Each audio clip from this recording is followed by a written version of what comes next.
Direct Connection is made by MPT to serve all of our diverse communities and is made possible by the generous support of our members. Thank you. Live from Maryland Public Television, this is Direct Connection with Jeff Salkin. Hi, everybody, and thanks for tuning in for Direct Connection. Are we at the start of a giant leap forward for transportation or the beginning of a risky national experiment?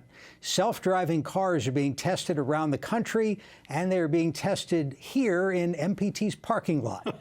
We're being joined tonight by the creator and host of Motor Week, John Davis. John, good to see you. Jeff, great to be with you. Thanks. So you have driven, if that's the right Yep. term, some of these cars. Is this a fad, a gimmick, or is this ultimately going to happen?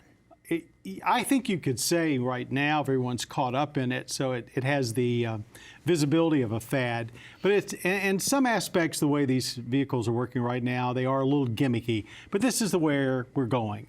I'm not sure it's for everybody, but for people that have limited mobility, for taxi and limo fleets within a city limit area, definitely this self-driving car has a lot of promise.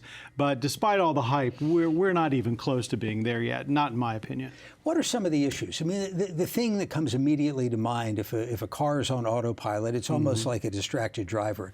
How does it know that it was a small animal that ran out on the street and not a small child? Well, you know, I think that's the big difference between what automakers like Mercedes and Tesla and others are doing and Google. Google is looking at a world where there's no driver in the car, there's no steering wheel in the car. So they want the whole computerization with all the sensors developed to the point where it basically is as close to foolproof as anything humankind can make. The automakers, on the other hand, have been developing all these things like automatic braking and staying in your lane, lane keep assist, and now they've matched them with an overall system, whether it's autopilot at Tesla or drive pilot at Mercedes, that uses these systems and tries to make the car self-driving under certain conditions. But as we're finding out, we've been spending a couple weeks with the latest and greatest system called Drive Pilot from Mercedes. You know, it works on long, boring stretches of interstate. It works in very tight stop-and-go traffic.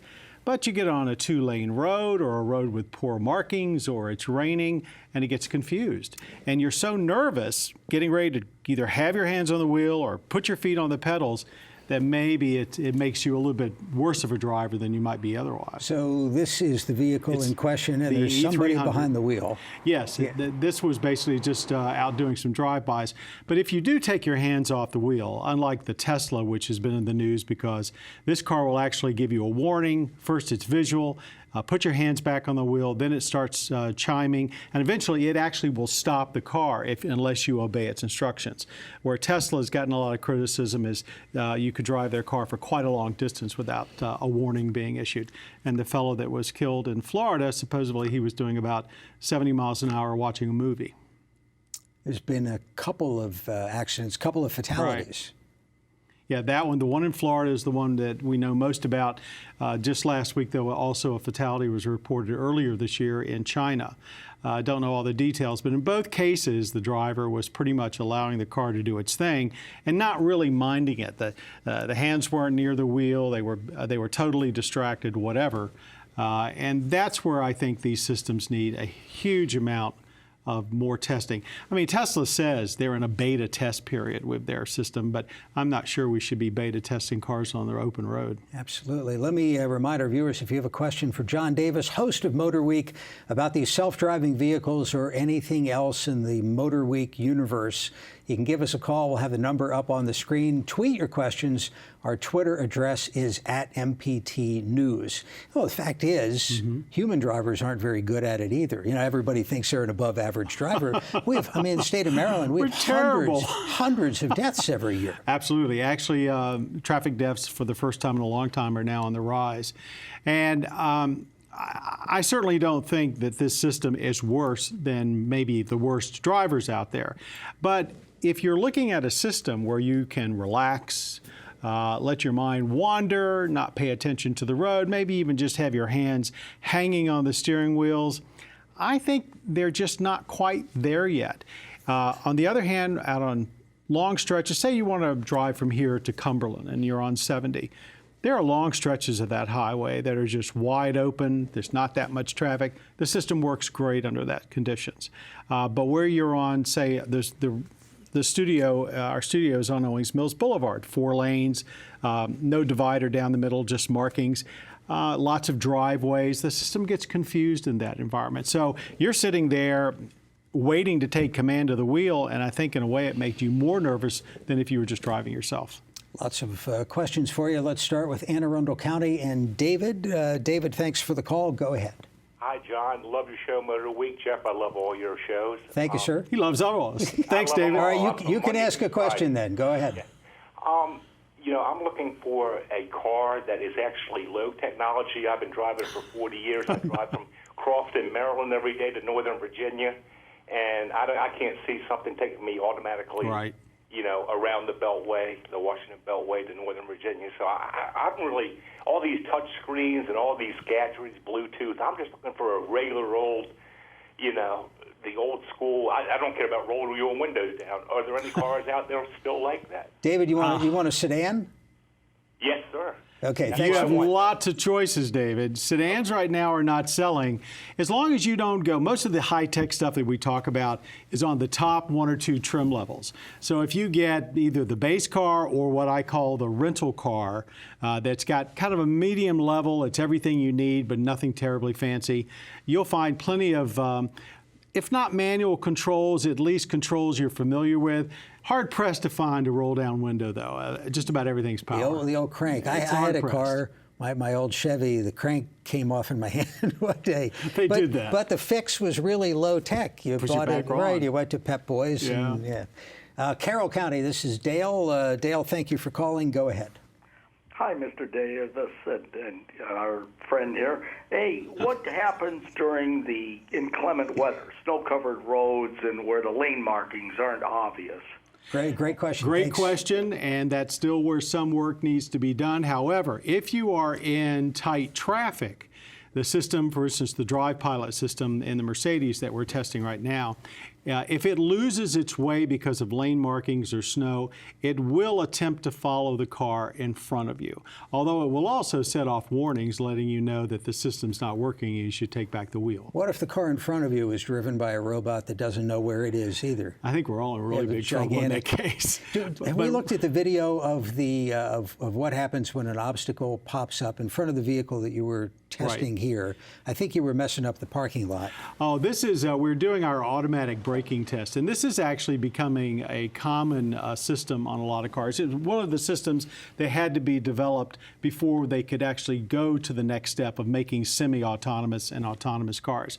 We're finding that the automatic braking systems that are now on everything from middle-level Detroit products on up to the most expensive cars you can buy work extremely well. Volvo has probably done the most work at not only making the system work when another car's in front of you, but also pedestrians. What do you think, I mean, with your background as a financial analyst, the legal consequences of ultimately having a couple tons of metal flying around somewhere run by a computer?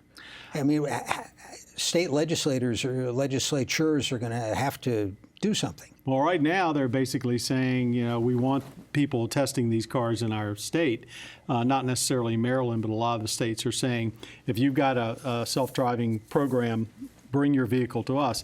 I think the legal aspect is a very serious one. I think it's going to be interesting to see what happens with Tesla, since there have been a couple of accidents. It could slow down this situation, but in the end, you're probably right. There may have to be some kind of legislation. But what do you tell a car to do? Here's my dilemma. Do you tell a self-driving car that it should only obey the speed limit?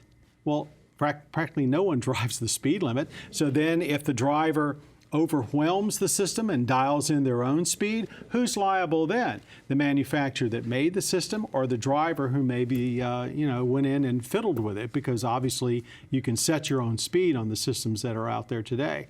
So I think there's a lot of questions, a lot of moral issues that have to be answered before this becomes commonplace. And so we're at there's 5 levels of development of autonomous vehicles or self-driving. We're at the semi phase. We're at kind of coming out of phase 2 and phase 3. Phase 4 and 5 are going to be much tougher. I have this image. I'm interested in the idea of driver etiquette to the extent it exists. There's a merge I encounter frequently on a highway ramp where 2 lanes have to get down to 1. And if it's rush hour, people generally are considerate and alternate. But if you look over and there's no driver at the wheel, nobody's going to yield the right of way, and that car is going to be sitting there, for hours. We may have a situation where they have to tint the windows. Who's going to let the robot, in? There've already been instances where there've been rear-end collisions because the self-driving vehicle was stopping to let traffic go by and maybe stopped a little too long, and the human-driven car behind them got a little too aggressive.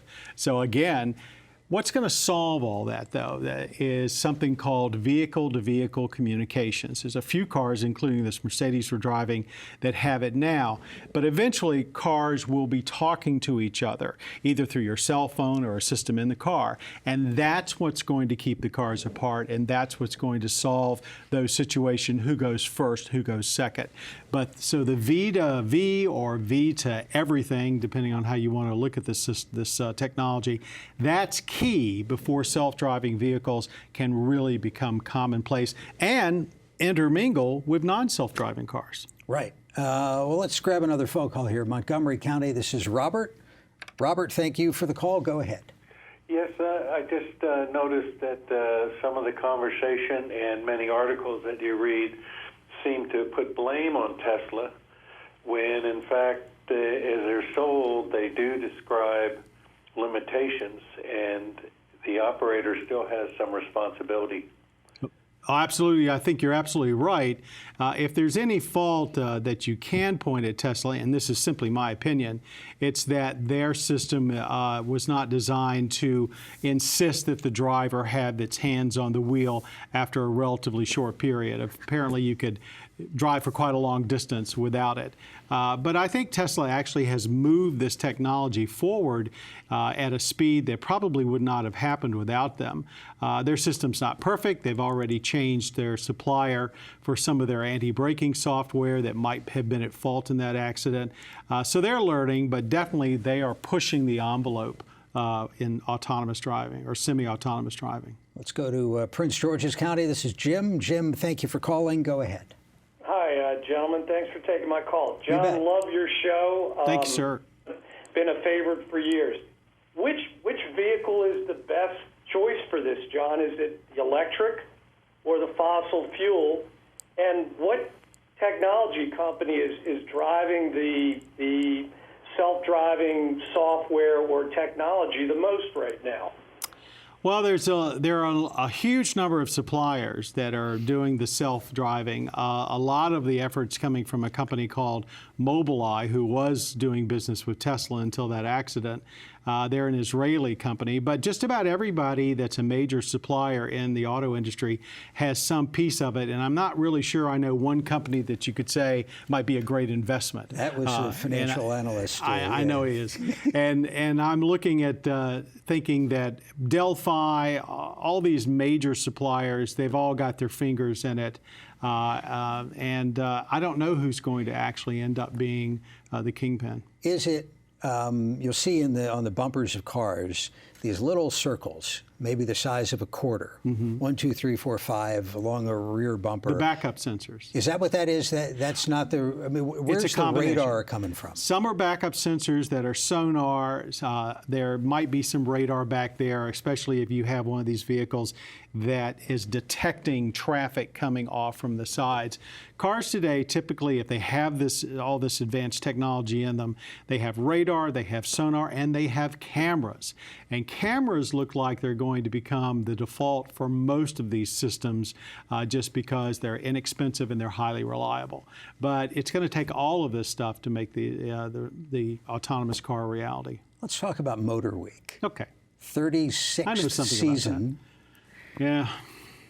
Very exciting. It is very exciting. It's a milestone, it's an accomplishment. It's made you a national legend. Well, I'm not sure about that. What's legend new? in my own mind.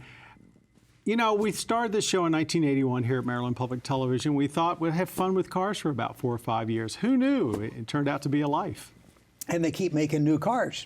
There's always something to talk about. And that is the secret of the show and why it remains popular. A producer once asked me, how can you stand to do the same thing week after week? And my answer was, because it's always different. It's a lot like your shows. You know, there's always something new. There's always something to talk about. And I'm very excited about technology. I mean, I'm an engineer by training, so I love technology. That and the behind-the-scenes stuff that goes in the business side, I think, are fascinating. Even if the products were boring, there's plenty of other stuff to keep you interested. And the products aren't boring. Interesting when the caller was looking for the analog vehicle with the hand crank and maybe a carburetor too. Some of the technology can be problematic. A particular thing for me is most of the technology can be problematic at times.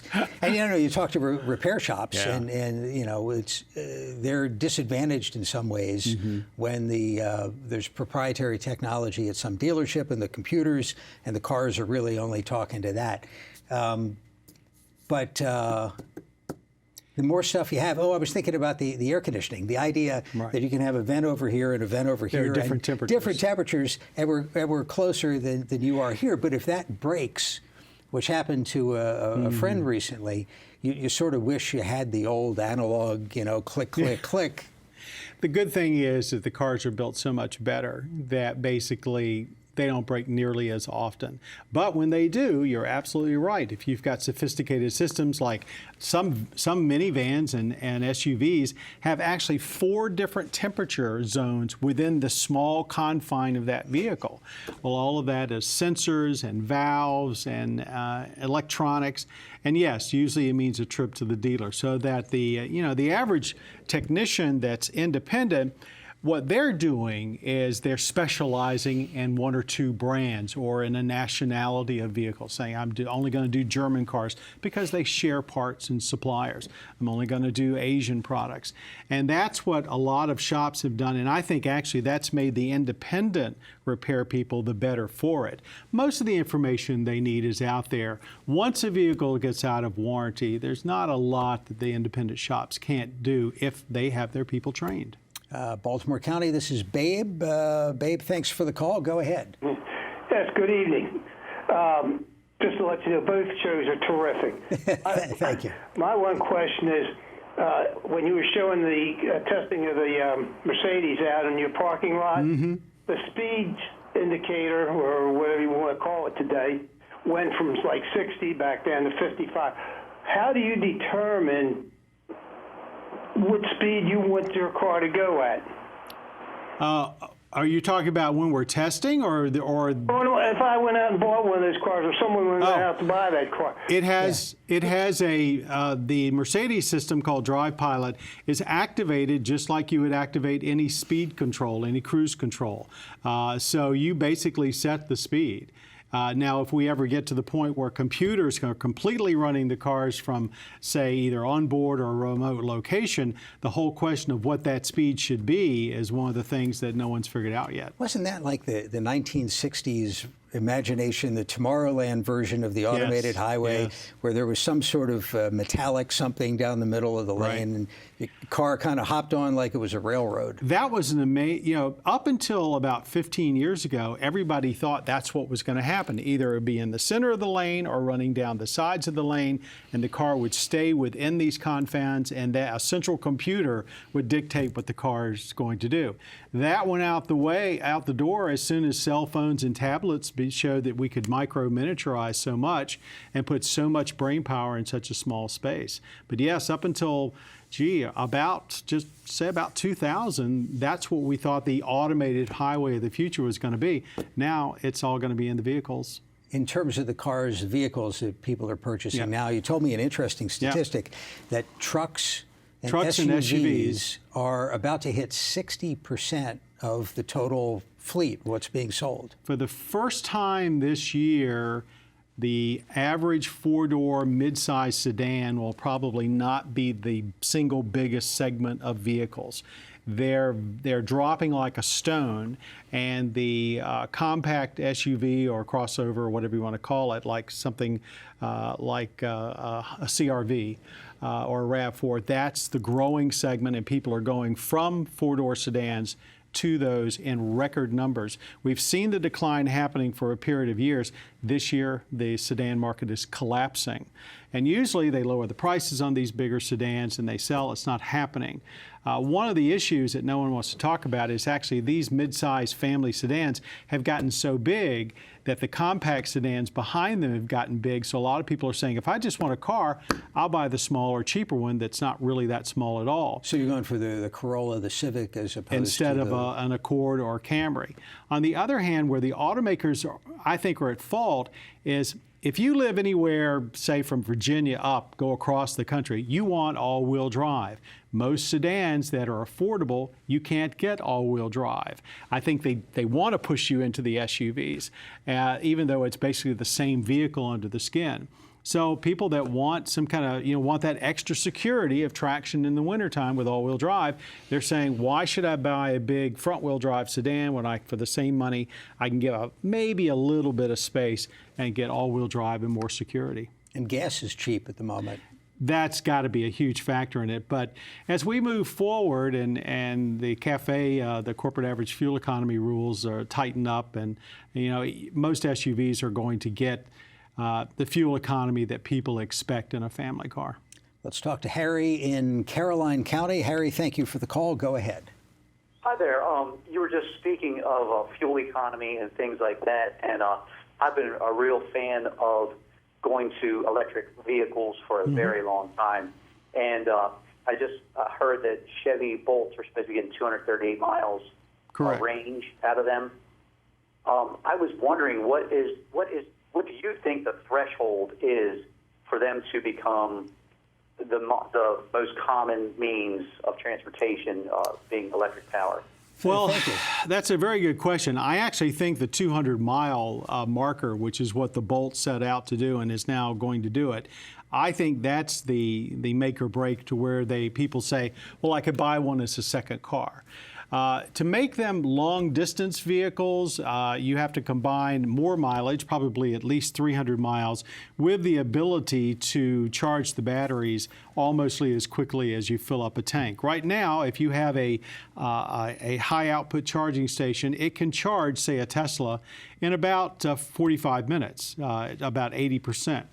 And so if you've got those all across the country and you can get the battery efficiency up to about 300 miles, then there's really no reason for them not to be widespread. But I think this 200-mile barrier that Tesla had already broken, but now the Bolt will get you there at a much cheaper price. I think that's hugely important. And I know it's where I said for myself, I might buy one.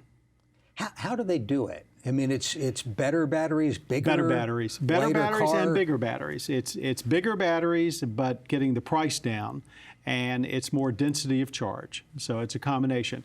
I read somewhere that between the first Chevrolet Volt and the Chevy Bolt, that GM has gotten the price of a kilowatt hour down by about 40% in a relatively short amount of time. Let's grab another call. Alexandria, Virginia. This is Gary. Gary, thanks for calling. Go ahead.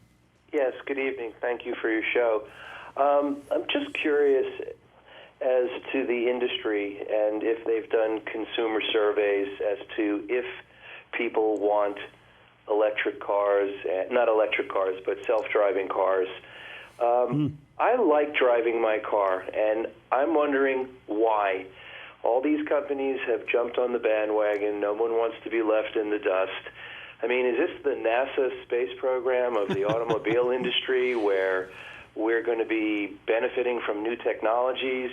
Why is this happening? I think there's more important things that need to be addressed as far as car safety, infrastructure, things that are just more relevant. Gary, that's a great question. Thank you very much for the phone call. Gary, one thing that's driving it, and a big thing that's driving it, are demographics. The younger generations are not living in the suburbs, they're living in the cities. They don't necessarily even want to own a car. That brings up the whole idea of car sharing. Automakers are deathly afraid of being left out of that. So they're looking at car sharing, whether it's one you drive or one that drives for you, as being the key that keeps them solvent, as if this trend of living in tighter areas like they do in Europe continues, and the need for 2 and 3 cars for the average household, or I should say the desire to own them, goes away. Frankly, with the way car prices are going up, and the fuel economy standards that are on the books, despite cheap gas, are going to be pushing that along. I'm wondering whether families are going to be able to maintain 3 or even 2 vehicles. 7-year auto loans are now something like 30% of the market, and I think that trend's going to continue, and I personally think that's dangerous. What's coming up on Motor Week? Let's plug the show here. Well, I have to say we've got, in a few weeks, we do have this E300 coming up. In our fall shows, we generally kind of like to get back to the basics and get some hot cars, so we've got a good degree of that. But this is going to be the year of the SUVs, both in sales and on television. Almost every show we're doing from now to the end of the year has at least one crossover SUV on it. So that's what people are buying, and that's what we're going to give them. John Davis, creator and host of Motor Week, thank you for stopping by.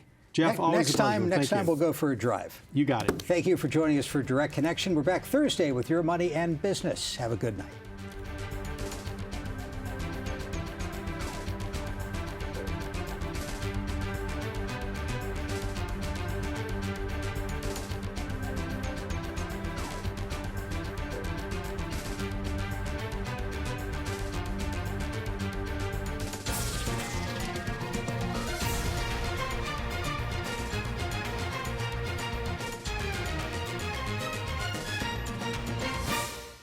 This program was made by MPT to serve all of our diverse communities.